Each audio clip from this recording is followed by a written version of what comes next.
सरकार एक्सप्रेस में आप सभी का स्वागत है। जंतर मंतर पर चल रहे सोनम वांगचुक के अनशन को समर्थन देने के लिए आज अंबाजोगाई शहर में वरिष्ठ पत्रकार परमेश्वर गित्ते साहब आज एक दिन के अनशन पे बैठे हैं, उनको अपना समर्थन जता रहे हैं। आज आइए जानते हैं उनकी क्या कहना है उनका। सबसे पहले पत्रकार महोदय साहब, आपसे सीधा सवाल है कि सोनम वांगचुक जी वहाँ पे बैठे हैं जंतर मंतर पे, लगभग आज 19वां दिन है उनका।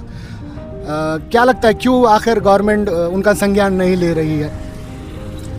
ये गवर्नमेंट जो है तो नीचे से लेकर ऊपर तक उन्होंने जो पॉलिसी तय करने वाली है कि कोई भी हो, फिर आम आदमी हो या कितना न कितना बड़ा इंसान हो, उसकी दखल नहीं लेने का और उसकी कुछ सुनने का नहीं।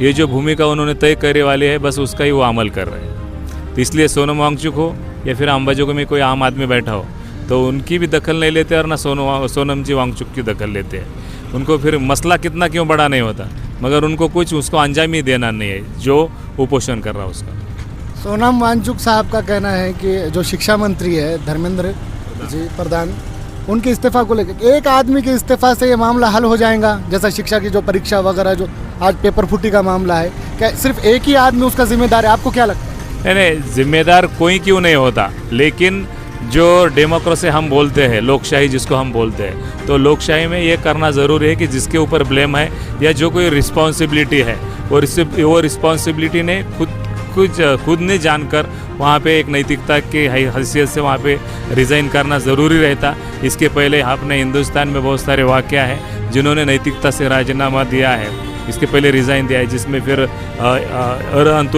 अंतुले साहब थे, उन्होंने रिज़ाइन सीएम पद से दिया था। उसके बाद में हमारे महाराष्ट्र के ही शिवाजीराव पाटिल निलंगेकर साहब थे, उन्होंने दिया था। अशोकराव चौहान ने दिया था। विलासराव देशमुख साहब ने नैतिकता से राजीनामा यहाँ पर उन्होंने रिज़ाइन किया था। लेकिन ये सरकार में एक भी ऐसा मिनिस्टर नहीं है जिसको नैतिकता है और जो वहाँ पे रिज़ाइन दे सके। तो धर्मेंद्र प्रधान अकेले उसको अगर जिम्मेदार नहीं भी होंगे तो बहुत सारे लोग जिम्मेदार होंगे, लेकिन सबकी जिम्मेदारी उनके ऊपर आते हो तो पहले उन्होंने रिज़ाइन करना चाहिए, बाद में जो भी कार्रवाई बनती है वो कार्रवाई हो जाएंगी। अनशन की जहाँ तक बात है तो इससे पहले भी माजी में 2011-12 के दौर में अन्ना हजारे साहब बैठे थे अनशन पे रामलीला मैदान में। उस टाइम में 11 ही दिन में गवर्नमेंट में उस टाइम की जो सरकार थी 11 दिन में उसका संज्ञान ली थी। पूरे देशव्यापी में एक आंदोलन की एक भावना जागी थी। और आज वहीं एक आदमी 19 दिन से जंतर मंतर पर बैठता है और उसका गवर्नमेंट संज्ञान नहीं लेती। तो इस बदलाव को आप कैसे देखते हैं? नहीं, ये गवर्नमेंट फुल मेजॉरिटी में है, इसलिए उनके दिल में जो है और वो जो चाहते हैं बस वो उसी तरह से उनका जो बिहेवियर है, जो जैसा चाहते हैं वैसा होगा। फिर उसका अंजाम क्या हो रहा, उसका असर आम आदमी पे क्या हो रहा या डेमोक्रेसी पे कोई उसका असर हो रहा क्या, इसकी वो बिल्कुल नहीं सोचते। वो खुद की सोचते हैं और खुद के दिल को जैसा चाहे बिल्कुल वैसा सोचते हो।